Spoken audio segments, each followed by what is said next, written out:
А оваа мерка ќе се однесува на 100 производи, чија цел е да се стабилизира пазарот и секако граѓаните да добијат заштита од евентуални нови ценовни покачувања. И додека ја чекаме количната листа на производи, прашуваме колку ваквите акциски кошнички може да помогнат за да се стабилизира цената на пазарот, дали трговците се подготвени меѓу другото за една ваква мерка и дали навистина ќе се штити џебот на потрошувачите. И сите овие прашања до нашата соговорничка велам добро утро за Мријана Лунчар Вилкова, директорка на Организацијата на потрошувачи на Македонија. Добро утро и добре ни дојдовте. Ајде така и да започнеме. Колку овој тип на акциски кошнички ќе помогнат навистина да се стабилизираат цените на пазарот? Би сакала да кажам дека тоа е добра мерка во вакви ситуации кога имаме енормно покачување на цените. Граѓаните очекуваат голем број производи да бидат офатени, меѓутоа секако се тие голем број производи, 2500 производи, офатени со законот против нечесната трговска пракса, кој што за жал се уште не стартуваше и така е предвидено да стартува периодот на важење фактички вакатио легис да биде од септември и еве го септември, законот како ќе стартува не знаеме, меѓутоа всушност оваа мерка која сега имаме на тие 75 или 100 производи, како ќе биде уште не сме виделе, нели, ќе излезе во службен весник, треба да придонесе кон намалување на маржите. А исто и законот предвидува до 10% маржи на 2500 производи. Така да овие производи 100 секако би влегле преку тој закон, нели, во примена. Таа маржа би влегла во примена доколку законот стартува. Проблемот беше и во претходниот период кога се укина, нели, покачувањето на ограничувањето на маржите со гарантирана цена, така наречена гарантирана цена. Ние бевме против како организација, зашто беше период на избори. И рековме ова треба да продолжи, значи да не се укинува. Како? Затоа што предвидувавме ваков енормен раст на цените. Меѓутоа, не послуша тогашните власти, сега еве трае тоа покачување и сега очекуваме, нели, намалување. Мислам дека додека да биде законот, додека стварно да се примени, а ќе има тешкоти во негова примена, е добра мерката. Проблемот со овие мерки е што се многу краткотрајни. Што се работи за есенска кошница, есента трае 3 месеци, а оваа трае 1 месец, така? Барем така е најавено. И потоа имаме некоја божична, па не знам, рамадански и така натаму. Тоа се мерки кои што не придонесуваат кон една трајна сигурност на потрошувачите, да речеме, па добро, сега ќе само луѓето ќе чујат за мерката и само чекаат. Еве се, ама тоа е 1 месец, ќе ви кажат, ќе заврши за месец дена. Значи, проблемот не е така да се решава сега ад хок и потоа да престанеме. И потоа пак цените да се пораснат и пак повторно да воведуваме мерки. Тоа се правеше. Дали и колку трговците се подготвени за една ваква мерка, бидејќи дел од нив вела дека ќе се удри врз нивниот джеп? Добро, трговците дали се подготвени или не, има доволно долго време за да ги качат цените и да уживаат во една фина маржа и продажба и така натаму. Зборам за овие кои што се големи ланци на супермаркети. Се не зборам за малите трговци. А меѓутоа тие и се гледа нивната добивка колкава е, колку имаат заработка. И тоа се зборува и во регионот за истите тие ланци и така натаму на маркети, затоа што нивните добивки се големи, затоа што и затоа е донесен закон против нечесна трговска пракса, нефер трговска пракса, заради тоа што всушност се енормно покачуваат маржите и уствари нивната добивка е голема, до 30% оди. И тука каде е производителот, каде е малиот производител на зеленчукови производи и затоа се зауздува сега таа енормен скок на цените. Значи да не може да ги ставаат на оваа полица кога стават, нели? Тогаш имате така да трговци имате некој нешто да платите и нели сте во подобра позиција. Така да сметам дека не можам трговците да ги оправдам по овој период, али треба да имаме корпоративна култура. Треба да имаме во таа насока чувство дека тој потрошувач, македонскиот потрошувач, навистина знае да биде лојален, а знае и да врати. Така да лојалноста на потрошувачите не треба да се злоупотребува. Реагираат дека се неправдани, зборувам на трговците, многу често. Да, со овие мерките. Затоа и го поставивме нели прашањето. Да, еве чисто е само да дополниме како едно подпрашање. После ковидот, после војната, почетокот на војната Русија, Украина и слично, почна да се зборува околу цените. Цените почнаа да се зголемуваат, се бара оправдувања зошто тоа се случува. Меѓутоа, неколку години потрошувачите тука беа ставени во втор план. Зборуваме во контекст на регионално. И некако после неколку години, откако имавме огромен скок на цените, како да сите почнаа да дискутираат околу потрошувачите. Дали некако се закасни околу тоа или кое е вашето мислење? Можеше ли да се реагира регионално, зборуваме малку порано, бидејќи сега се добива впечаток дека целиот регион зборува само за цени, владите зборуваат за цени, тоа го користат дел од владите во регионот и за промоција, па кажуваат и конкретни цени на производи. Што се случува сите овие години?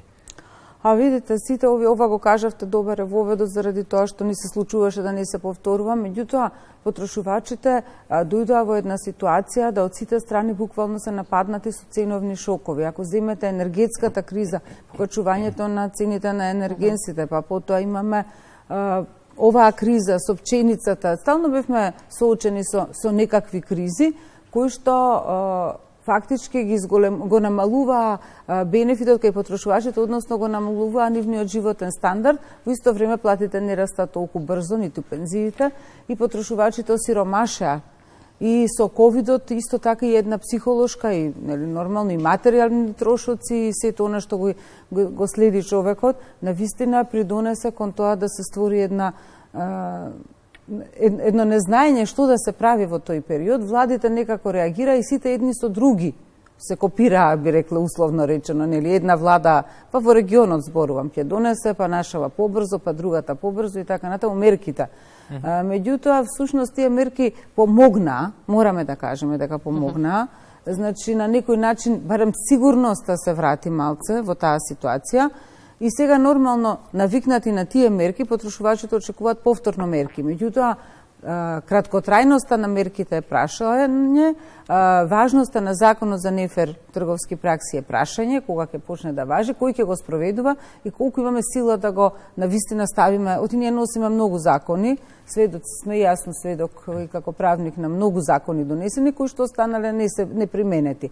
Треба да имаме добри, јаки институции. Всушност нас во овој момент и во Македонија ни фали голема посветеност кон енфорсментот, кон имплементацијата на законите, кон нивна примена, затоа што закон имаме, ама дали се применуваат. И самите институции, јакнење на институциите за нивна примена.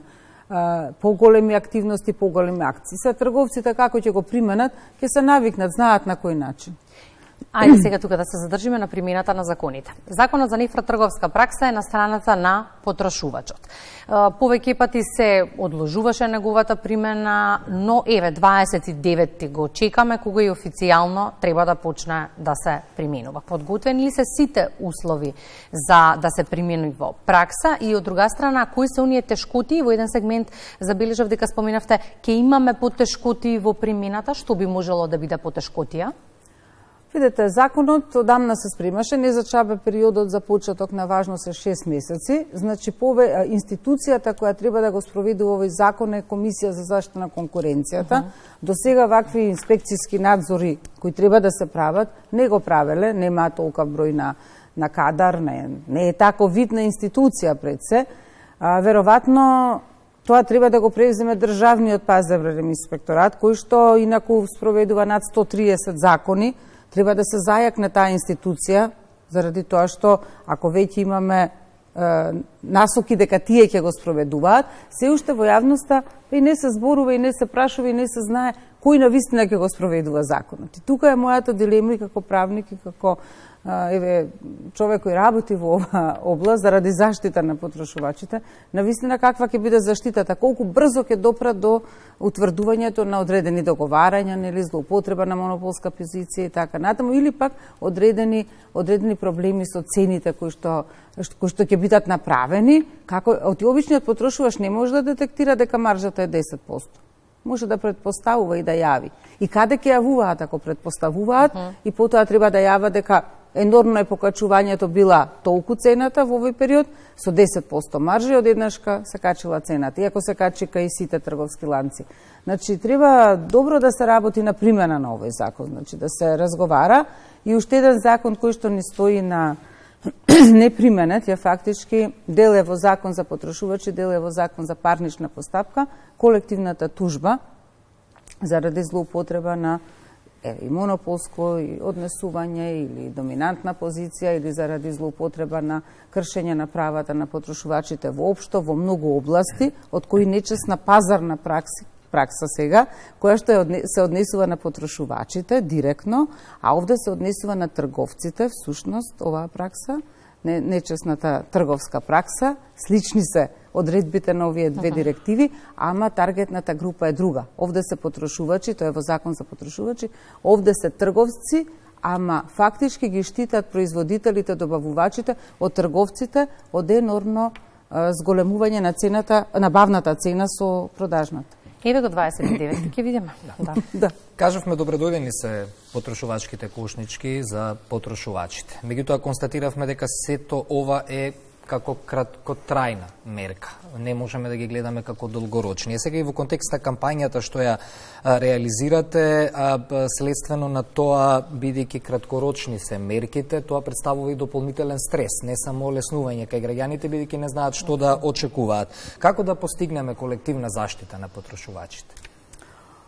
Колективната заштита во смисла доколку се направат одредени доколку излезат како појави девијантни во поглед на цените и сето тоа и се оштетени голем број потрошувачи, значи од еден ист трговец станува збор за колективна, би требало да има колективна заштита на потрошувачите, оти се работи некогаш за многу мали суми кои што потрошувачите нема да одат да тужат за толку мали суми, а од друга страна се големи пари за трговците или за даватели на услуги. Во повеќе области може да биде, затоа зборувам.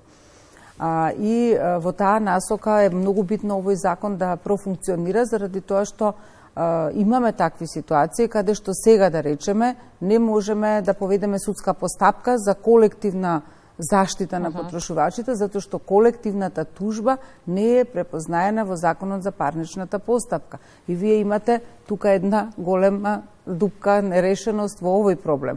Оти има дел од одредби во Закон за потрошувачи, ама не имаме Закон за парнична.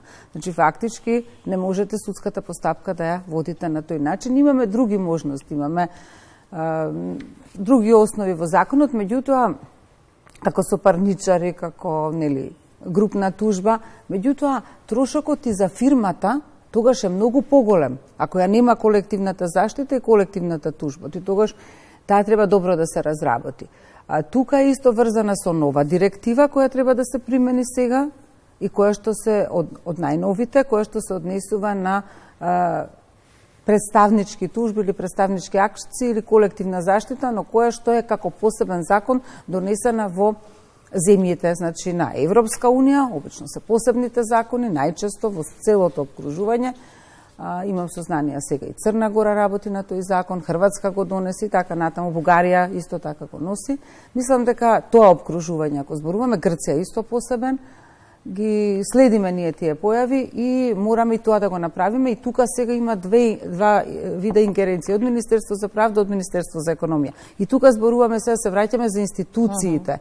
Нивната неповрзаност е многу лоша за граѓаните уопште и за сите нас. Они треба да бидат многу поврзани. Они треба многу да функционираат. Во одредени области, они стварно се преклопуваат. Најтешко е кога имаат надлежност нешто да контролираат, па викаат и сите трчаат да го контролираат, значи позитивен судир на надлежности или сите отстапуваат, никој не е надлежен. И тука граѓанинот трпи, знаете. Тоа е проблемот кај нас, што имплементацијата уствари зависи од институционалната поставеност.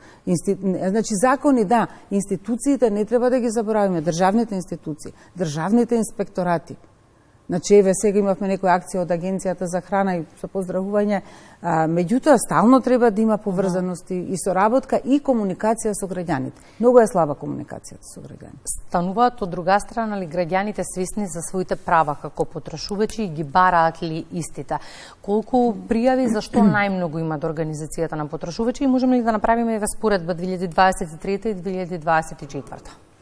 Јас да кажам дека организација на потрошувачи на меѓународно ниво делуваме, меѓутоа делуваме на целата територија на Република Македонија, меѓутоа имаме и други организации во Битола, во Штип, во Тетово, во Охрид, во Кочани, кои што така имаат своји советувалишта во рамките на тие градови. Ние нашата информација околу советувањето на годишно ниво имаме објавено стално на нашиот портал. Над 1500 луѓе се обратиле, меѓутоа голем дел од нив, од истите не, него други добиле совети, дали преку вас, дали преку нас, дали преку нашите медиуми. Имавме доста кампања голема за правата на потрошувачите минатата година со Советот на градот Скопје. За жал, оваа година нешто не се случува, меѓутоа имавме многу добра и многу голема поддршка и направивме голема. Некогаш имаме поддршка и од други институции, како Агенција за храна, Министерството за економија, бараат ние да се вклучиме во таа едукација и информација и на тој начин тие можеби се спречени да побараат совет, да се обратат затоа што тие имаат веќе информација и веќе знаења и во нашите тестирања има добри 50% од луѓето кои што се ги знаат 40 и 50. Меѓутоа проценти во таа насока сакам да кажам дека стално треба да се едуцираме, затоа што идат нови генерации. Значи, новите, помладите генерации треба низ училиштата и низ средните и основните училишта да имаат едукативни настави за овој дел. Каква е соработката со Државниот пазарен инспекторат?